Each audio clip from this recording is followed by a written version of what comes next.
aking sinabi, this is a continuing and an open investigation po sa nangyari po na pagpunta sa papatay sa ating Pangulo. Mr. Witness, matagal nang iniintay ng sambayanan kung sino ang taong kinausap ng Vice Presidente. As a matter of fact, maging ang ating iginagalang na mga senator judges ay nagtatanong din kaugnay ng pagkakakilanlan ng taong kinausap ng Presidente. Ano ang dahilan, kung mayroon man? Bakit mo sinasabi, Vice President? Bakit mo sinasabi na hindi ito pwedeng i-disclose o isa publiko itong mga persons of interest na tinukoy mo? Alam po ninyo, maraming kadahilanan. Tayo po ay nasa law enforcement. Kapag ang ganito pong bagay na it's an open and continuing investigation ay ating isisiwalat, unang-una pong mangyayari rito ay makukompromiso po ang ating investigasyon. At may lalagay po sa alanganin yung pong ating mga tinatawag na informants o assets na nasa ground na nagbibigay po sa atin ng human intel na tinatawag.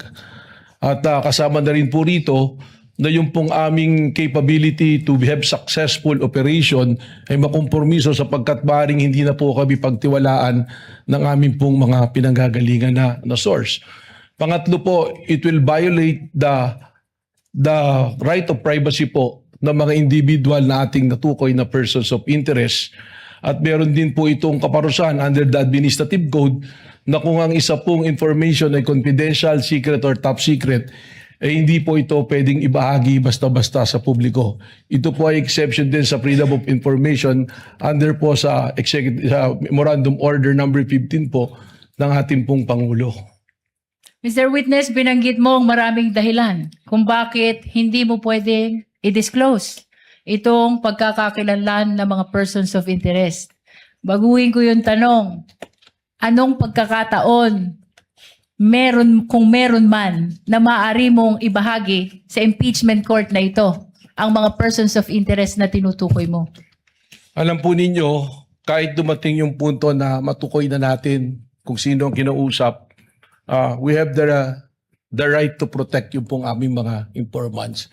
Sapagkat ang pinoproteksyonan din po namin dito ay ang institusyon ng NBI.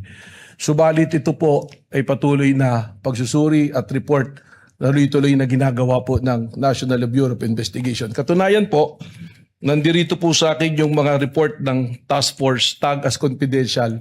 Kaya pagpamanin po ninyo na talagang hindi ko po ito pwedeng ibahagi na pagpapubliko. Ano Honor, yung please. mga... Council correspondent is recognized. Your Honor, considering already the length of time, can we just ask for a 5-minute recess, Your Honor? Actually, I'm about I'm to all- do so as soon as the council for the lead Your council Your winds Honor, up. I'm about to conclude. As soon as the direct examination is concluded, the chair will declare a recess before we proceed with the request. Would that be okay, council? Okay, Your Honor. Council may proceed. Witness may answer. Mr. Witness, ano yung mga papel na ipinapakita mo kanina?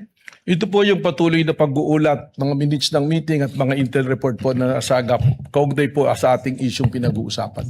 Kaugnay ng mga persons of interest na hindi mo pwedeng isiwalat, iyan ba ay bahagi ng mga papel na iyong ipinapakita? Kasama na po ito. Mr. Witness, I'm about to conclude.